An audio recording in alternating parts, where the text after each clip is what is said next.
Assalamualaikum warahmatullahi wabarakatuh. Selamat pagi anak-anak, bagaimana kabarnya hari ini? Sehat semua kan? Alhamdulillah kalau sehat semua. Nah, hari ini kita akan mempelajari tema 5 tentang cuaca, subtema 1 keadaan cuaca. Nah, materi yang kita pelajari hari ini adalah kalimat efektif.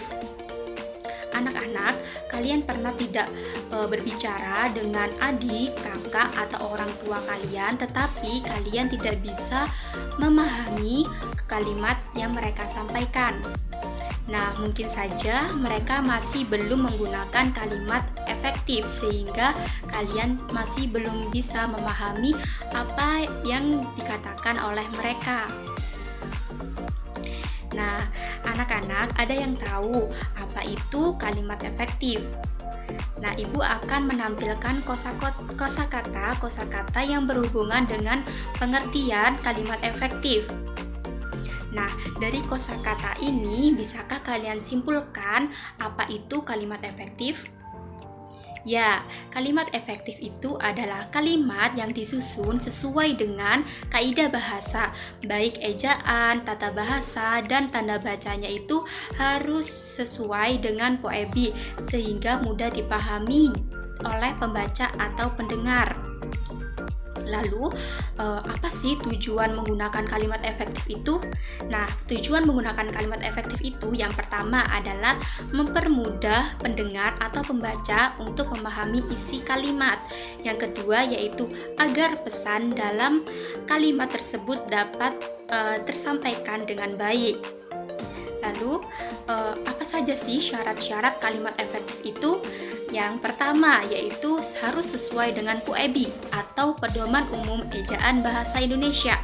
Nah, mulai dari penggunaan huruf besar atau kapital, lalu tanda baca, ejaan yang tepat, kata baku, dan unsur-unsur dalam kalimat itu harus sesuai dengan PUEBI ya, agar pembaca atau pendengar bisa memahami kalimat yang kita sampaikan dengan baik. Lalu yang kedua yaitu mempunyai subjek dan predikat. Nah, syarat utama sebuah kalimat itu setidaknya harus memiliki dua unsur utama, yaitu subjek dan predikat. Nah, bisa juga ditambahkan dengan unsur objek atau keterangan. Nah, subjek, predikat, objek, dan keterangan ini harus disusun secara sistematis agar pembaca dapat memahami dengan baik kalimat tersebut atau isi yang hendak disampaikan dalam kalimat tersebut. Selanjutnya yang ketiga yaitu tidak bertele-tele. Nah, sesuai namanya, kalimat efektif itu tidak boleh menjelaskan sesuatu secara bertele-tele atau menggunakan kata-kata yang boros atau menggunakan kata-kata yang seharusnya tidak diperlukan. Nah, itu adalah syarat kalimat efektif yang ketiga. Lalu yang keempat atau yang terakhir yaitu tidak multitafsir atau memiliki makna ganda. Nah, yang dimaksud makna ganda ini yaitu kalimat memiliki dua makna yang nantinya akan membuat pembaca bingung, yaitu untuk membedakan mana kalimat efektif dan mana kalimat tidak efektif, kalian terlebih dahulu harus memahami ciri-ciri kalimat efektif.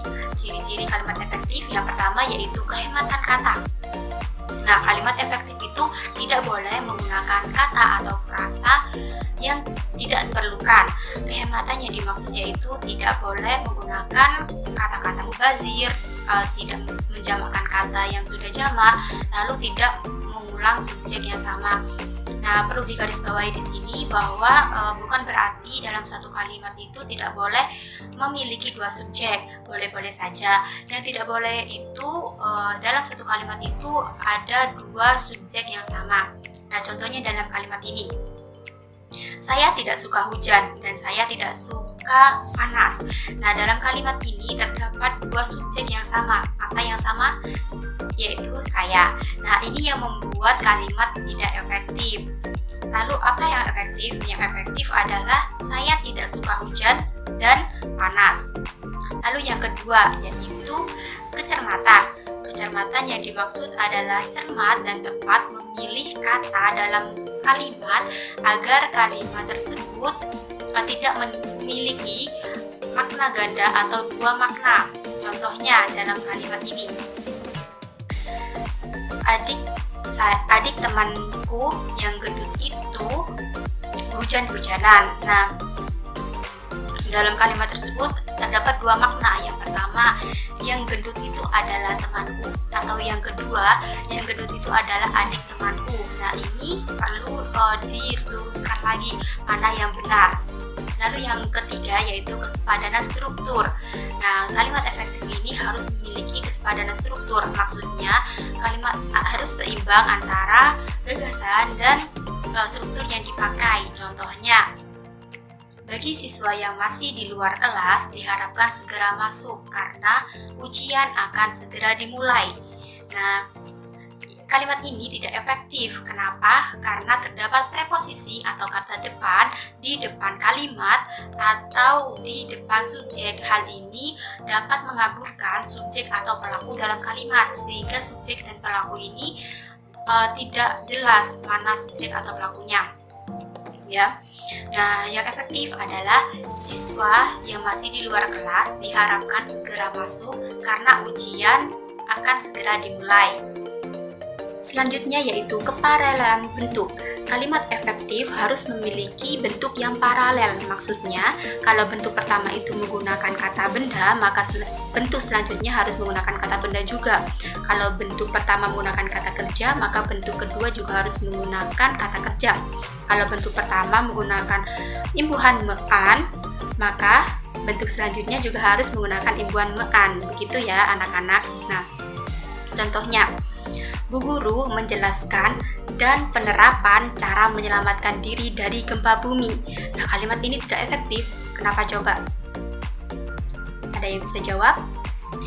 Nah, kalimat ini tidak efektif karena bentuk pertama dari menjelaskan ini menggunakan imbuhan mean, sedangkan bentuk yang kedua menggunakan imbuhan pean. Nah, ini tidak paralel ya bentuknya.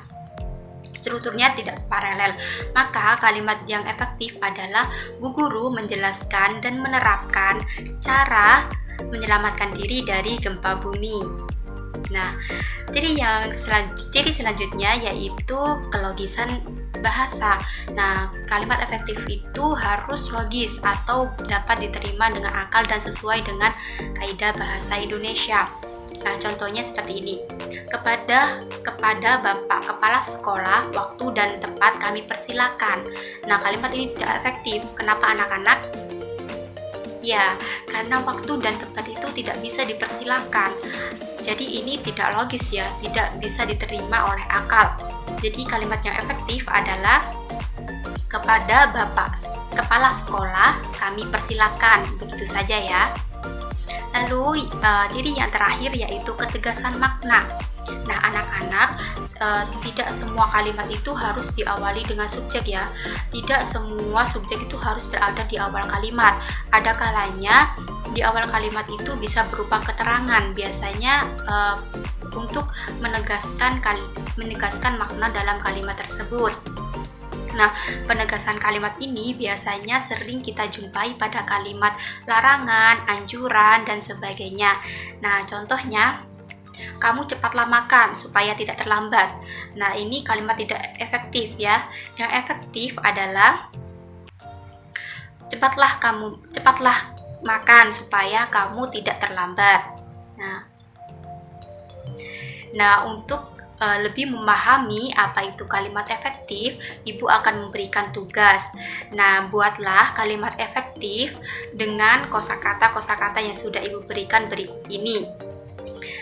Itu ada kosakata hujan, mendung, petir, dingin, dan matahari. Nah, silakan membuat kalimat efektif yang mengandung kosakata yang sudah Ibu berikan ini. Nah, contohnya seperti ini ya. Tapi kalimat-kalimat yang sudah Ibu buat ini tidak boleh dicontoh. Jadi kalian harus membuat kalimat efektif sendiri dengan kosakata yang sudah Ibu berikan tadi, ya. Baik, sekian penjelasan dari Ibu mengenai kalimat efektif. Semoga bermanfaat ya. Jangan lupa dikerjakan tugasnya. Wassalamualaikum warahmatullahi wabarakatuh.